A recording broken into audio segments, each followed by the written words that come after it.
Bismillahirrahmanirrahim. Assalamualaikum warahmatullahi wabarakatuh. Alhamdulillah wassalatu wassalamu ala Rasulillah wa ala alihi wa sahbihi wa mawalah wa la haula wa la quwata illa billahi wa ba'd. Alhamdulillah, segala puja dan puji hanya milik Allah Subhanahu wa taala.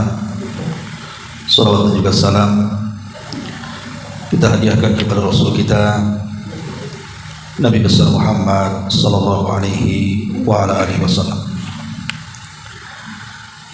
Kita lanjutkan pembahasan kita, masih membahas fikih Asmaul Husna,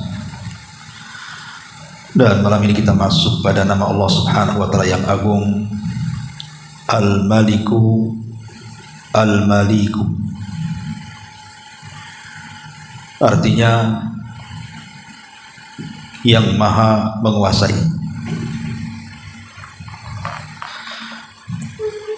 Di sini pengarang menyebutkan beberapa dalil dari Al-Qur'anul Karim. Di antaranya Allah Subhanahu wa taala mengatakan dalam surah Al-Hasyr ayat 23, Huwallahu alladzi la ilaha illa huwal malikul quddus. Dialah Allah yang tidak ada ilah yang berhak disembah kecuali Dia, Raja yang Maha Suci. Kemudian Allah Subhanahu wa taala mengatakan dalam surah Al-Mu'minun ayat 116-nya, Fata'ala Allahul Malikul Haq, la ilaha illa huwa rabbul arsyil karim. Maha tinggi Allah, Raja yang sebenarnya, yang tidak ada sembahan yang berhak disembah kecuali Dia, Rabb pemilik arsy yang agung. Kemudian Allah Subhanahu wa taala juga mengatakan dalam surah Al-Qamar ayat 54 sampai 55, Innal muttaqina fi jannatin wa nahar fi maq'adi sidqin 'inda malikin muqtadir.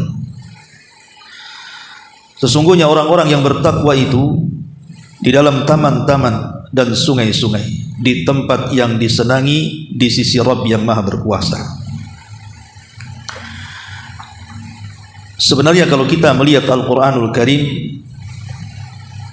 ada 3 nama Allah Subhanahu wa ta'ala yang semakna. Pertama, Al-Malik dengan memanjangkan mim, Malik, dan itu disebutkan dalam surah Al-Fatihah, Maliki Yaumiddin. Kemudian di sini disebut yang kedua Al-Maliku, Al-Maliku tanpa memanjangkan mim, sebagaimana disebutkan dalam surah Al-Hasyr dan juga surah Al-Mu'minun.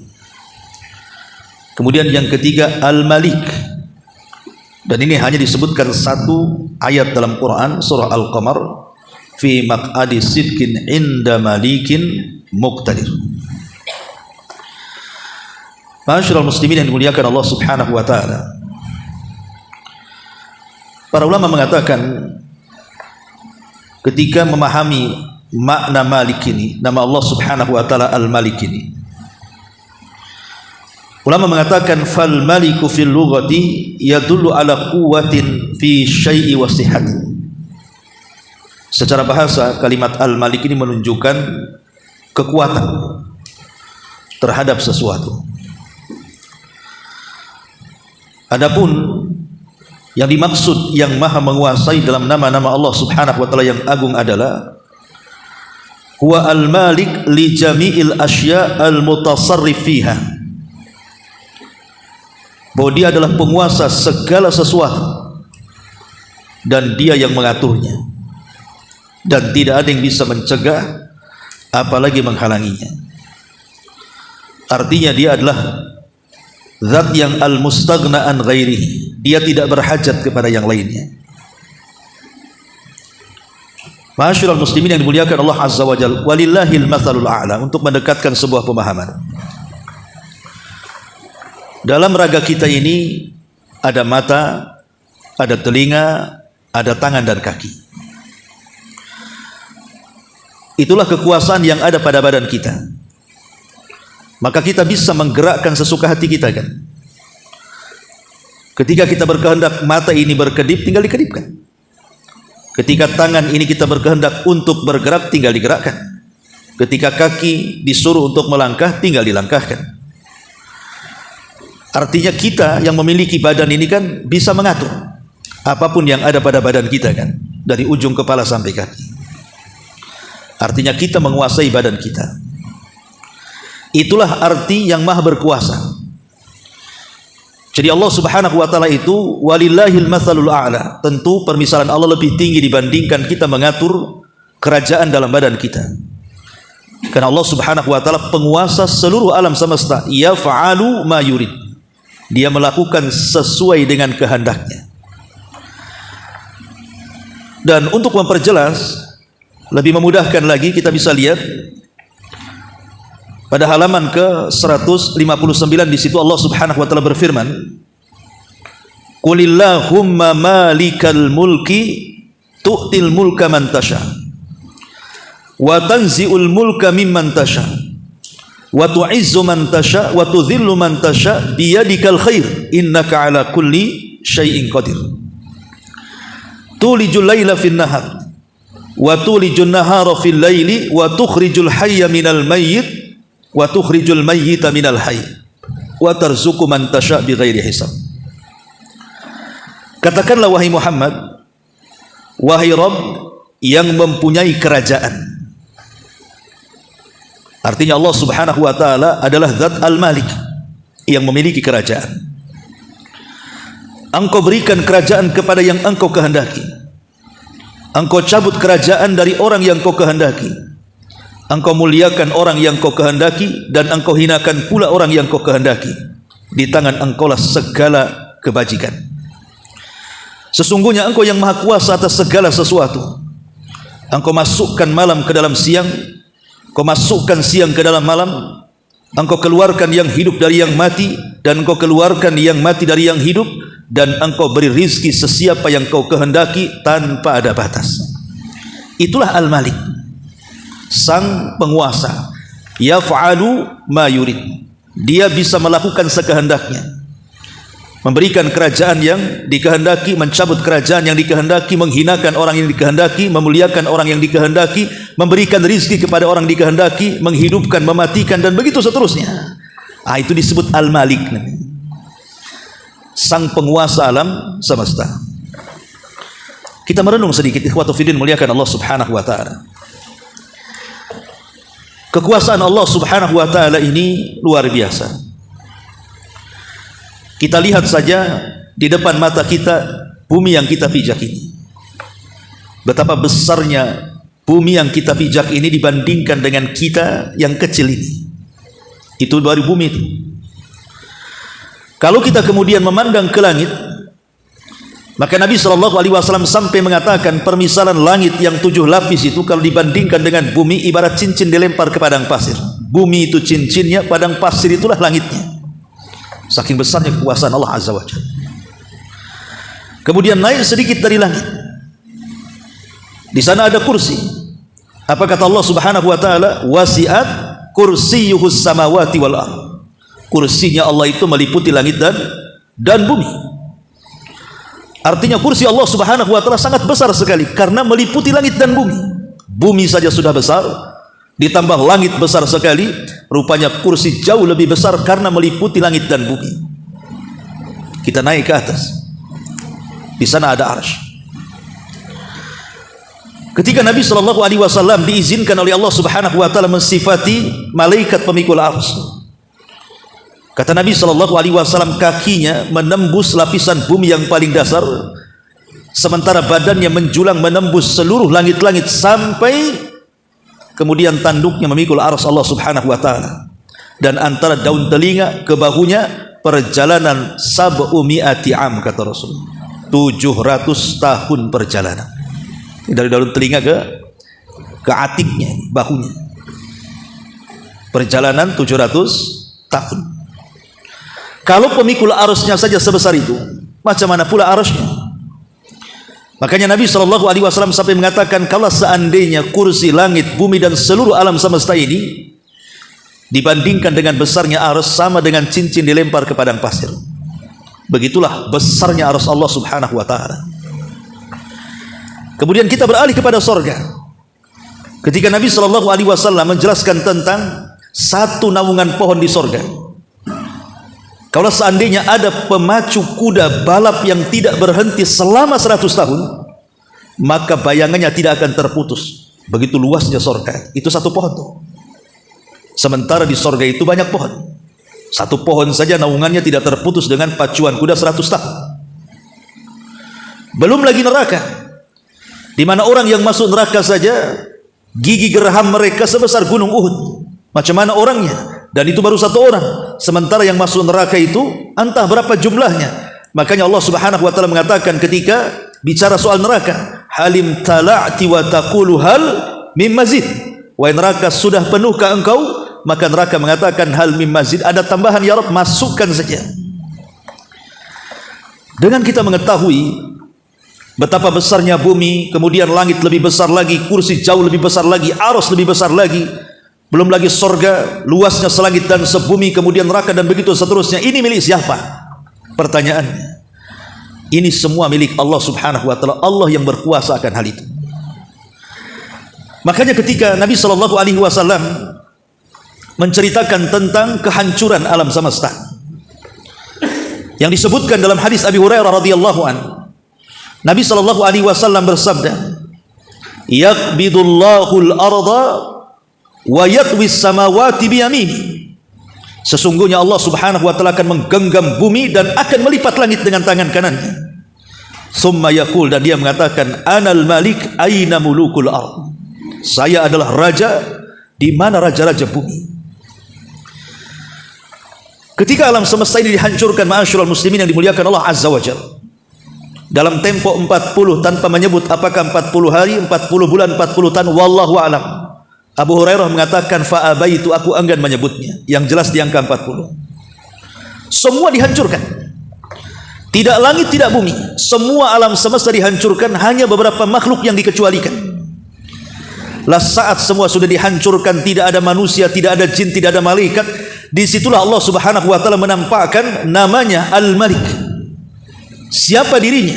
Maka Allah Subhanahu wa ta'ala katakan, ainal malik, anal malik, aina mulukud dunya, ainal jabbarun, ainal mutakabbirun. Saya adalah raja. Sekarang mana raja-raja yang congkak, yang dulu congkak di dunia itu? Mana Firaun? Mana Namrud? Mana Qarun? Mana orang-orang yang sombong itu? Tidak ada yang menjawab, karena semua sudah dibinasakan Allah Azza wa Jalla. Akhirnya Allah menjawab sendiri dan mengatakan, lillahil wahidil qahar. Semua kerajaan ini milik zat yang esa, satu. Itulah saya, itulah Allah. Dari sini ma'asyiral muslimin yang dimuliakan Allah Azza wa Jalla, kalau sudah tahu betapa besarnya kekuasaan Allah Subhanahu wa ta'ala dan betapa kecilnya kita di dalam kekuasaan Allah Azza wa Jalla, dari sini kita bisa memahami apa makna Al-Malik. Al-Malik, Al-Malik. Lalu apa bedanya Al-Malik dengan Al-Malik? Al-Malik itu dalam bahasa Arab disebut siyag al-mubalaghah namanya.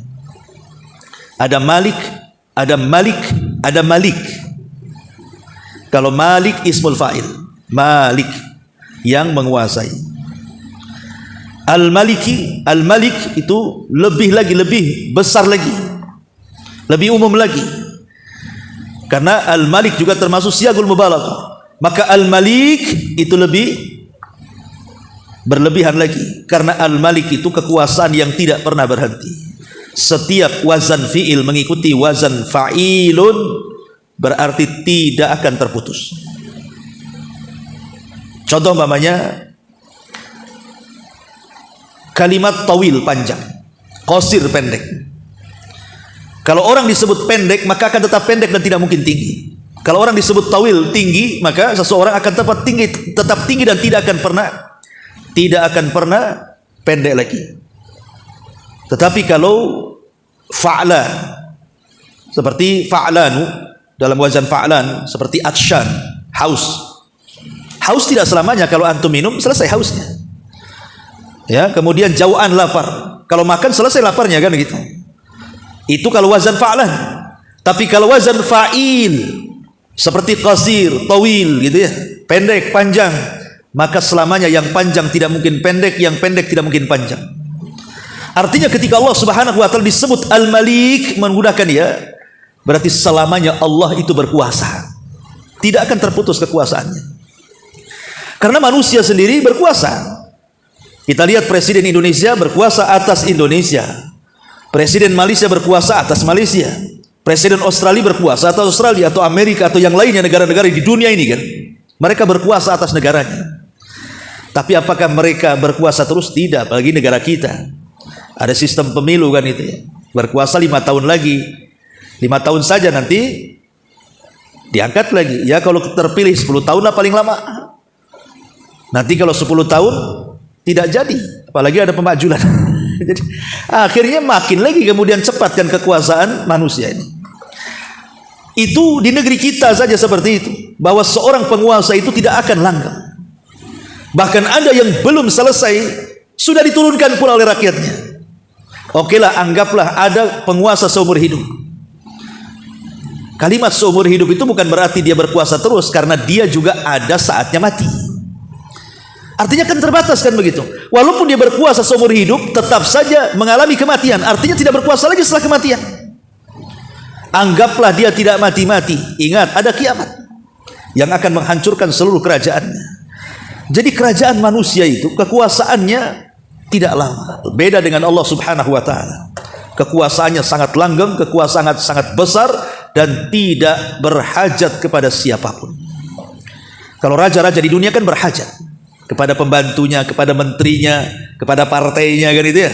Tapi Allah Subhanahu wa taala tidak berhajat kepada siapapun. Tapi semua makhluk berhajat kepada Allah Subhanahu wa taala. Ma'asyiral muslimin yang dimuliakan Allah Azza wa Jalla. Baik, sebelum kita baca kitabnya, kita akan memetik dari faedah imaniyah dulu. Faedah keimanan. Apa sih pengaruh daripada kita memahami nama Allah yang agung Al-Malik atau Malik atau Al-Malik? Apa faedah? Karena setiap nama Allah Subhanahu wa taala itu harus melahirkan keimanan, ikhwan.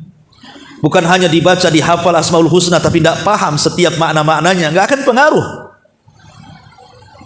Yang pertama yang harus kita pahami dari makna Al-Malik ini, pengaruh imaniyahnya adalah tidak boleh seseorang menamai dirinya sebagai Malikul Amlak atau Malikul Muluk, rajanya para raja. Karena tidak ada raja yang lebih raja, bahkan raja bagi seluruh para raja, kecuali Allah Subhanahu wa taala. Dalam sebuah hadis, dari hadis Abi Hurairah radhiyallahu anhu, Nabi sallallahu alaihi wasallam mengatakan, "Akhnal asma yaumal qiyamah indallahi rajulun tasamma Malikul Amlah." Seburuk-buruk nama kelak pada hari kiamat di sisi Allah, seorang laki-laki yang memberi nama dirinya Malikul Amlah atau Malikul Muluk, raja di raja, rajanya para raja. Tidak boleh ya. Ataupun mungkin Qadil Qudat gitu ya, hakimnya para hakim. Tidak boleh. Ini hakimnya para hakim. Tidak ada hakimnya para hakim, itu Allah. Penguasanya para penguasa, itu Allah Subhanahu wa taala. Tidak boleh seseorang menamakan dirinya sebagai rajanya para raja, hakimnya para hakim, penguasanya para penguasa. Karena nama itu hanya layak disematkan kepada Allah Subhanahu wa taala. Kemudian yang kedua, Nabi sallallahu alaihi wasallam suka menyebut nama Al-Malik. Nabi itu suka. Artinya kalau seandainya Nabi sallallahu alaihi wasallam suka menyebut nama itu, maka kita sebagai umatnya pun harus suka menyebut kalimat itu. Dan selalu Nabi sallallahu alaihi wasallam mencatut kalimat nama Allah Al-Malik itu dalam doa-doanya. Seperti umpamanya doa yang biasa kita baca pada pagi dan petang gitu ya.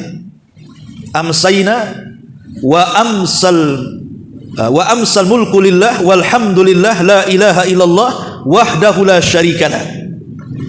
amsayna wa amsal mulku lillah. Di sini dari kalimat al-mulk, kerajaan. Ya. Dan Nabi SAW juga berdoa, Allahumma lakal hamdu anta qayyimus samawati wal ard wa man fihinna wa lakal hamdu laka mulkus samawati wal ard. Bagimu kerajaan langit dan bumi. Nabi suka menyebut-nyebut kalimat itu. Ma'asyiral muslimin yang dimuliakan Allah Azza wa Jalla. Kemudian yang ketiga, dari kalimat itu hendaklah tumbuh perasaan takut. Takut yang hanya diberikan kepada Allah Azza wa Jalla. Bagaimana tidak? Ketika Allah Subhanahu wa taala menghancurkan alam semesta ini, Dia sanggup untuk merubah bumi yang kita pijak dengan bumi yang baru, langit yang kita tampak menjadi langit yang baru.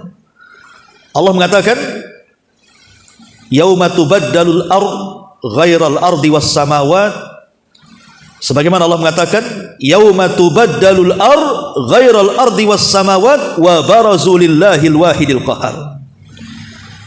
Pada hari Allah mampu mengganti bumi dengan bumi yang lain, dan juga mampu mengganti langit dengan langit-langit yang lain. Artinya bahwa Allah itu maha kuasa. Dia bisa melakukan sekehendaknya, Dia bisa menghancurkan sekehendaknya, Dia bisa mengganti sekehendaknya. Dari sini tumbuh perasaan takut, karena Dia bisa melakukan hal apa saja kepada kita. Kalau bumi saja Dia bisa ganti, apalagi sama kita manusia. Maka dari situ tumbuh perasaan takut.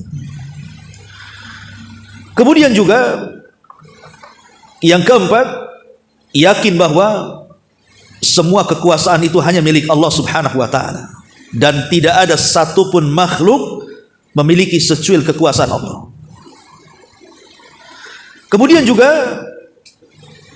dari kekuasaan Allah Subhanahu wa taala yang luar biasa, dan Dia adalah raja dari seluruh raja, penguasa dari seluruh penguasa, dan Dia tidak berhajat kepada makhluknya, justru makhluk berhajat kepadanya. Dari sini sudah layak Dia untuk diibadahi, untuk disembah, karena zat yang memiliki segalanya layak untuk disembah. Tapi zat yang tidak memiliki sesuatu pun tidak layak untuk disembah, kan? Kita lihat berhala-berhala itu, apakah mereka memiliki sesuatu di tangannya? Tidak. Bahkan Dia yang kita ciptakan, kita yang bentuk Dia, kita yang merawat Dia. Tiba-tiba kita menyembah Dia, apa nggak salah sembah? Kita ini menyembah zat yang berkuasa, yang memiliki alam semesta. Kemudian juga dari kalimat Ismu Al-Malik ini melahirkan supaya kita tidak sombong dan tidak tertipu dengan kekuasaan di dunia. Karena yang berhak menyombongkan dengan kekuasaan itu Allah. Yang berhak menyombongkan dengan kekayaan itu Allah Subhanahu wa taala. Coba bayangkan satu hadis Nabi sallallahu alaihi wasallam. Hadis yang sering kita dengar. Dari hadis Abi Hurairah radhiyallahu an, kata Nabi sallallahu alaihi wasallam, "Yanzilullahu ila sama'id dunya kulla lailatin hina yamdi sulusul lailil awal wa fi riwayatin sulusi lailil akhir fayaqulu anal malik man dal ladzi yad'uni fa astajiba lah man dal ladzi yas'aluni fa utiyah man dal ladzi yastaghfiruni fa aghfir lah fala yazalu kadzalika hatta yudhi al fajr." Kata Nabi SAW, Allah turun ke langit dunia setiap malam ketika masuk sepertiga malam awal, dalam riwayat sepertiga malam akhir. Kemudian Allah Subhanahu wa taala setelah turun dari langit pertama itu akan menyerukan seluruh makhluk yang ada di bumi dan mengatakan, siapa yang berdoa ku kabulkan, siapa yang meminta ku kasih permintaannya, siapa yang minta ampun ku ampuni dosa-dosanya. Pertanyaan pun muncul, siapa raja dunia yang paling kaya, yang paling berkuasa, yang mampu menawarkan kekayaannya setiap malam kepada rakyatnya? Tidak ada. Enggak ada. Siapa raja di dunia yang menawarkan kekuasaannya, kekayaannya? Silahkan rakyatku datang setiap malam, minta ku kasih, berdoa ku kabulkan, minta ampun ku ampuni. Tidak ada. Mereka dermawan itu waktu mencalonkan aja, baru dermawan. Banyak janji, kan itu. Ya, bagi-bagi apa? Sembako. Ya, macam-macam lah, nggak usah disebut. Ya, Ma'asyiral muslimin yang dimuliakan Allah Subhanahu wa taala.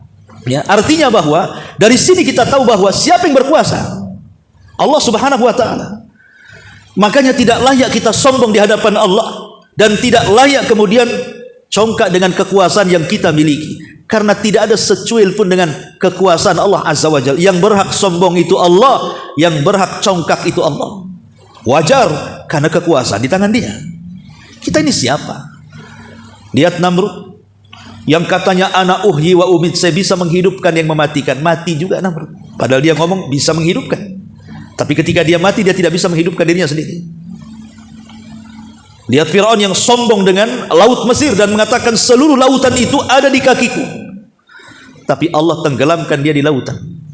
Al jaza min jinsil amal. Ya. Lihat Qarun dengan kekayaannya, fa khassafna bihi wa bidarihil ardh, kami tenggelamkan Qarun dan seluruh kekayaannya. Lalu apa yang disombongkan di hadapan Allah Azza wa Jalla? Ya. Kemudian juga dengan memahami nama Allah Al-Malik itu, semakin tawadu kita kepada Allah Azza wa Jalla, semakin merendah kita kepada Allah Subhanahu wa taala. Makanya ketika antum sholat 5 waktu, anggaplah sholat Isya tadi, tujuan sholat yang sesungguhnya itu apa? Kenapa antum sholat? Kata para ulama, a'zam maqasidis salati at-tawadhu lil malikil azim. Tujuan kita sholat setiap hari itu sesungguhnya adalah dalam rangka merendahkan diri kita kepada zat sang penguasa yang sangat besar.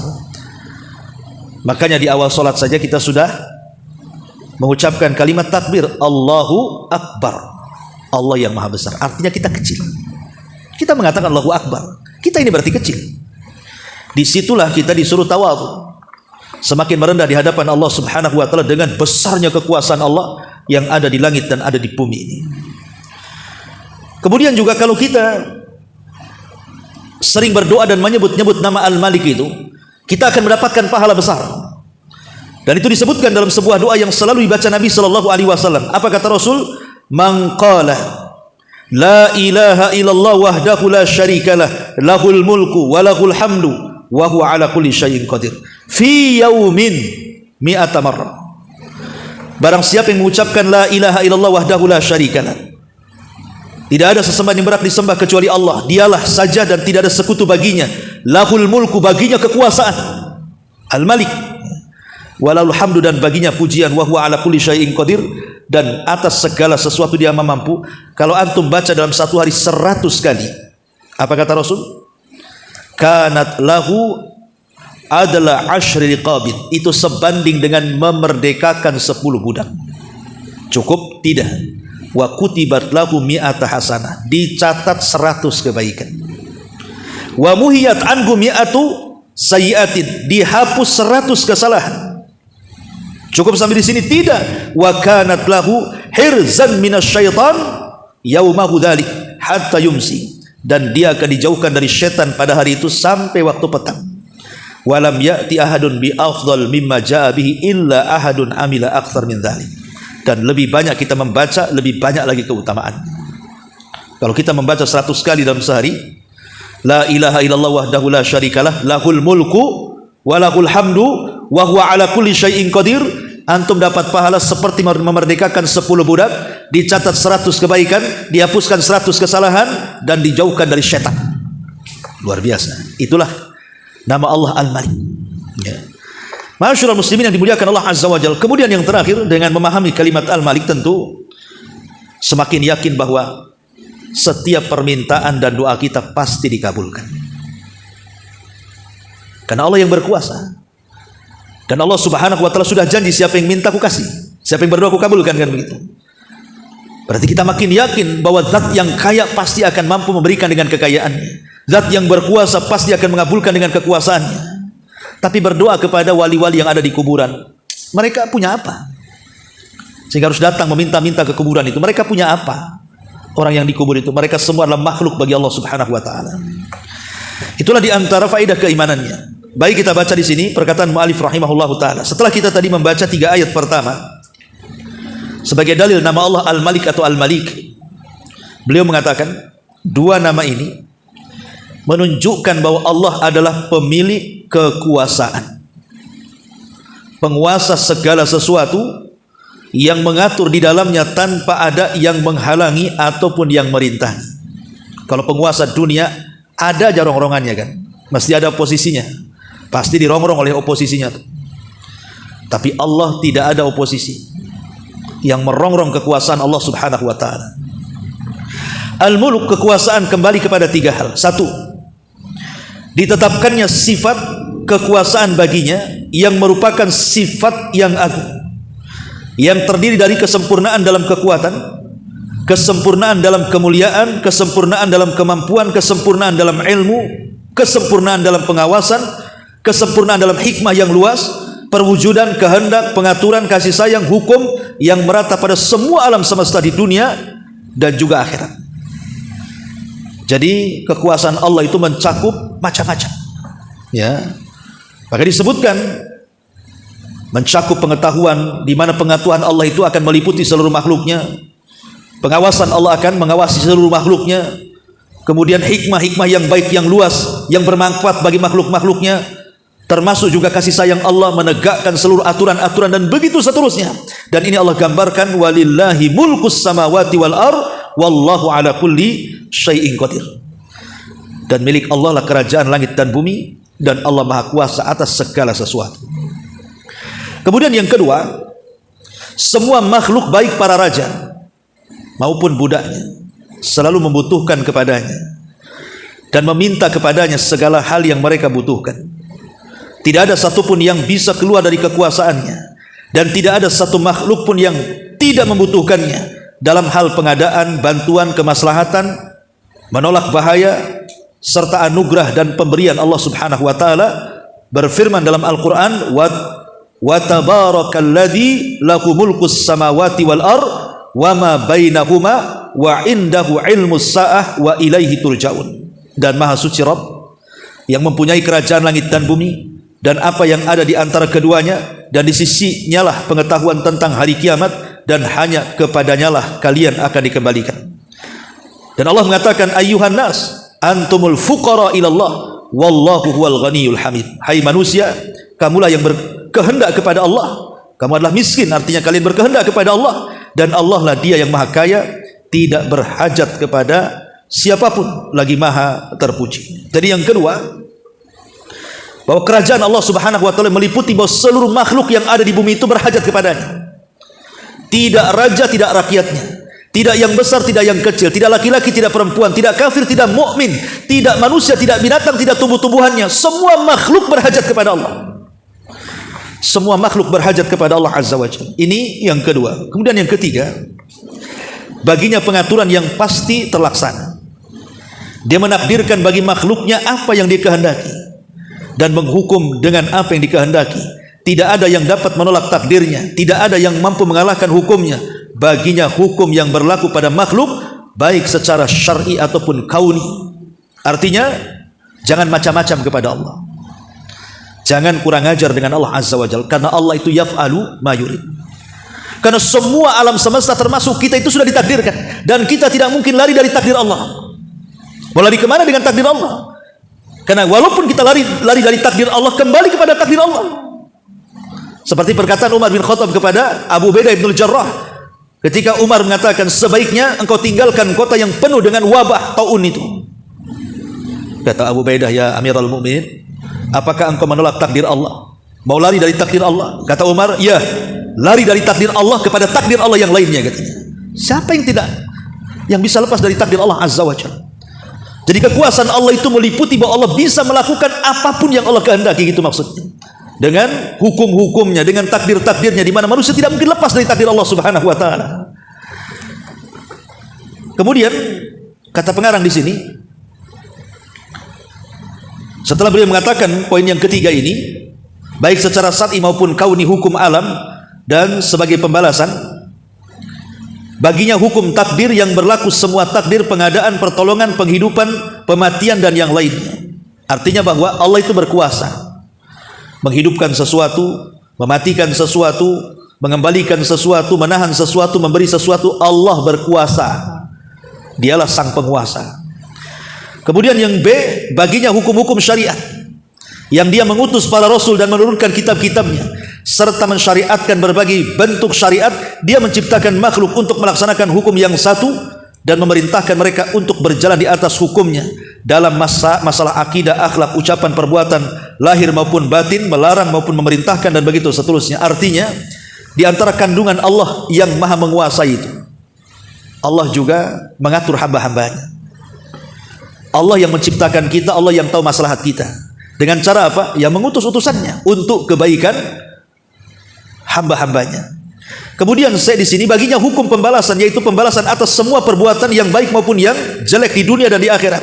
Memberikan pahala kepada yang berbuat baik dan menyiksa kepada yang berbuat maksiat. Di antara Allah yang berkuasa adalah mampu membalas kelak pada hari kiamat.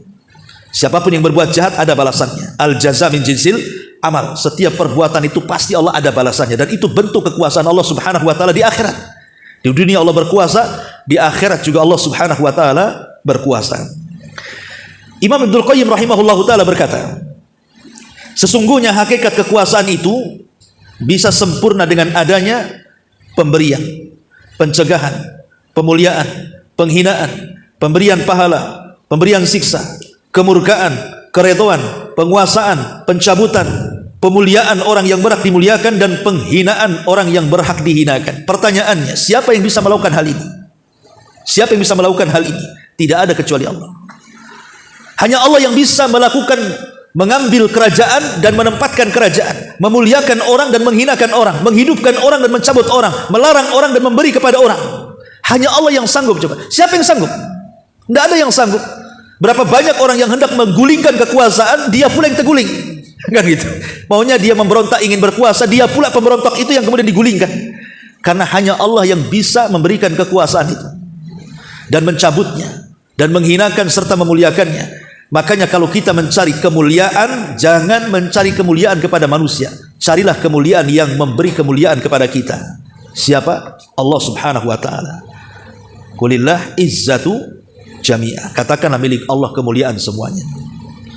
Karena ada orang yang kemudian mencari kemuliaan itu di hadapan manusia. Tidak akan dapat, ikhwan, mencari kemuliaan di hadapan manusia. Walaupun antum menginfakkan semua harta supaya antum dimuliakan manusia, ridwan nas ghayatun la tuhsa. Namanya keridhaan manusia itu sesuatu yang mustahil diraih. Kadang ada orang yang senang dengan kita, kadang-kadang ada orang yang tidak suka dengan kita. Tidak semua. Gimana caranya? Kalau cari kemuliaan, minta kepada Allah, zat yang maha mulia, karena dia yang memberikan kemuliaan. Ma'asyiral muslimin yang dimuliakan Allah Subhanahu wa taala. Kemudian di sini juga telah berulang kali pada halaman ke-160 di bawah, telah berulang kali disebut dalam Al-Qur'anul Karim penjelasan bahwa keesaan Allah dalam kekuasaannya yang tidak ada sekutu baginya merupakan dalil yang jelas tentang wajibnya kita mengesahkan dan beribadah hanya kepada Allah Subhanahu wa taala. Tadi saya sudah singgung, zat yang menciptakan, zat yang menguasai, zat yang mengatur, dialah yang pantas untuk diibadahi. Tetapi berhala yang tidak menciptakan, bahkan dia diciptakan. Berhala yang tidak punya kekuasaan, bahkan dia dalam kuasa Allah. Berhala yang tidak sanggup mengatur, bahkan dia diatur oleh penciptanya, layak disembah? Tidak layak disembah. Dari sini Allah katakan, dzalikumullahu rabbukum lahul mulku la ilaha illahu fa anna tusrafun. Yang berbuat demikian itu adalah Allah, Rabb kamu, Rabb yang mempunyai kerajaan, tidak ada ilah yang berhak disembah selain dia, maka bagaimana kamu dapat dipalingkan? Sudah jelas-jelas yang menciptakan, yang mengatur, yang menguasai Allah, berpaling pula kita menyembah berhala yang lain. Itu sindiran dari Allah Subhanahu wa taala. Ya. Ma'asyiral muslimin yang dimuliakan Allah Subhanahu wa taala. Dan di sini mu'alif rahimahullah taala menjelaskan kelemahan Tuhan-Tuhan selain daripada Allah Azza wa Jalla. Apa kata beliau? Menukilkan firman Allah Azza wa Jalla, wattakhadhu min dunihi alihatan la yakhluquna syai'an wa hum yukhlaqun wa la yamlikuna li anfusihim darra wa la naf'a wa la yamlikuna mauta wa la hayata wa la nusyura. Kemudian mereka mengambil ilah-ilah selain daripada Allah untuk disembah, padahal ilah-ilah itu tidak menciptakan satu apapun, bahkan mereka sendiri diciptakan, dan tidak kuasa untuk menolak sesuatu kemadaratan apapun dari dirinya, dan tidak pula untuk mengambil sesuatu kemanfaatan. dan tidak kuasa mematikan, menghidupkan, dan tidak pula membangkitkan. Lah zat yang seperti ini apa kalian sembah? Seolah-olah Allah ingin katakan seperti itu. Tapi Allah Subhanahu wa taala seolah-olah ingin mengatakan, saya yang mampu menciptakan kalian, saya yang mampu mengantarkan manfaat dan mencegah madarat kepada kalian, saya yang membangkitkan, menghidupkan, mematikan, itu saya. Seolah-olah ingin katakan kepada kita seperti itu. Kenapa kalian sudah tahu itu semua adalah perbuatan saya, kalian menyembah selain saya? Mana akal kalian? Fa anna tusrafun, kan kata Allah. Bagaimana kalian bisa dipalingkan? Ya.